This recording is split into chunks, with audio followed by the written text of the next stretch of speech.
Have you ever thought, what difference can I make? I am only one person. Maybe you wanted to help someone, start something new, or speak when everyone else was silent. But then a small voice inside you said, I am not strong enough. I am not important enough.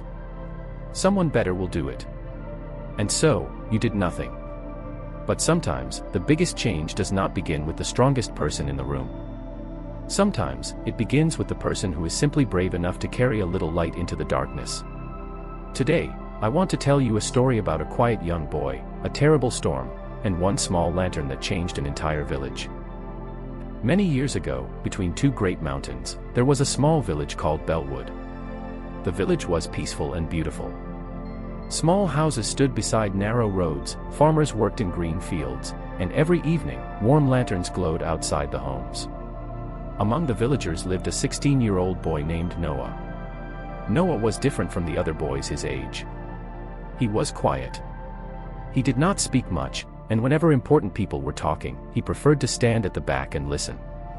Because of this, many villagers believed Noah was afraid of everything. And perhaps they were partly right. Noah was afraid of making mistakes. He was afraid of being laughed at. Most of all, he was afraid that if he tried to do something important, he would fail. One evening, dark clouds began gathering above the mountains. An old farmer looked at the sky and said, "A storm is coming." But nobody expected what happened next. That night, Noah woke to the sound of thunder. Boom. Rain crashed against the windows. The wind screamed between the houses. Trees bent toward the ground. Then suddenly, every light in the village disappeared. Bellwood was completely dark. Noah looked through his window. He could hear people shouting outside. A tree had fallen across the main road. Several houses near the river were beginning to flood. Families were trying to move toward the old stone hall on higher ground, but the darkness was so deep that they could hardly see the road. Noah's mother lit an old lantern. It was the only lantern in their house that still had enough oil. "Keep this here," she told him. "We may need it."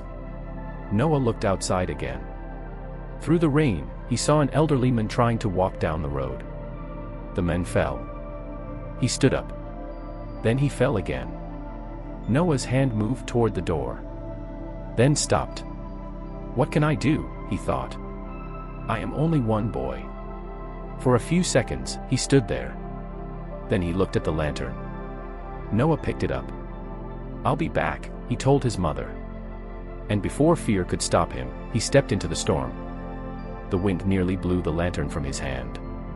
Noah covered the flame with his coat and ran toward the old man. "Follow me," Noah shouted. Using the small circle of light from the lantern, he slowly guided the men toward the stone hall. When they arrived, a woman ran toward Noah. "My daughter is still at home," she cried. "She's alone." Noah looked at the storm. His heart began beating faster. He wanted to say, "Find someone else." Instead, he raised the lantern. "Show me the house." They went back into the darkness. Soon, they found the little girl hiding beneath a table. Noah brought her safely to the hall. But something strange happened when he returned. A farmer was standing at the entrance holding another lantern. He had used Noah's flame to light it. Then another villager brought a candle. Then another. One flame became 2. 2 became 5. 5 became 10. Soon, small lights began moving through the dark village. People who had been hiding inside their homes came outside. Some helped elderly villagers. Others carried children. A group of men began clearing branches from the road. Women prepared blankets and warm food inside the stone hall. Noah continued walking from house to house. His clothes were wet. His hands were cold. And several times, the wind almost killed the little flame. But every time it became weak, Noah protected it with both hands. Hours later, the storm finally began to calm. As the sun rose behind the mountains, Noah stood outside the stone hall. He looked down at his lantern. Almost all its oil was gone. The flame was tiny. Then Noah looked around him. Dozens of lanterns were burning throughout the village. The village elder walked toward him. "You saved many people tonight," he said. Noah immediately shook his head. "No. Everyone helped." The old man smiled. "Yes. Everyone helped." Then he pointed toward Noah's lantern.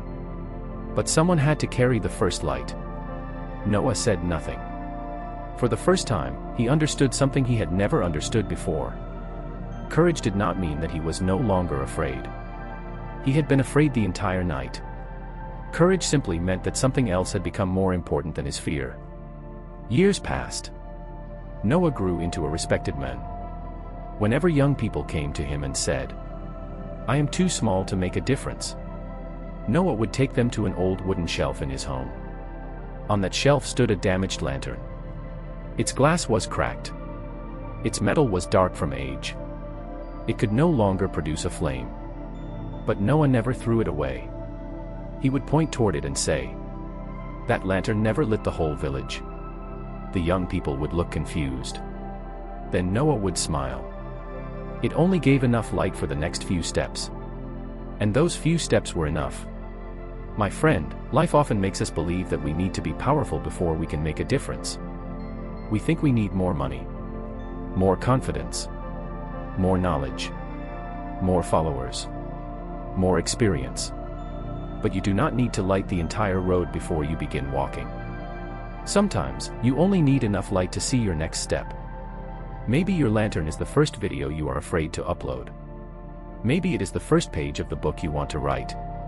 Maybe it is applying for the opportunity you think you are not ready for. Or maybe it is simply helping one person when everyone else walks away. Your action may look small today. People may not notice it. You may even be afraid while doing it. But remember what happened in Bellwood. One small lantern did not defeat the darkness by itself. It simply gave another person enough light to light their own. And then another. And another. Until the darkness was no longer stronger than them. So don't wait until you feel fearless. Don't wait until you feel powerful. Take your lantern and make the first move. Because sometimes, the world does not need one person who can light everything. It only needs one person who is willing to light the first flame. If this story gave you courage today, become a part of our family by subscribing to the channel. Together, we will continue learning English, understanding life, and becoming stronger through every story. Until the next story, keep learning, keep believing in yourself, and remember, even the smallest light matters when someone is standing in the dark.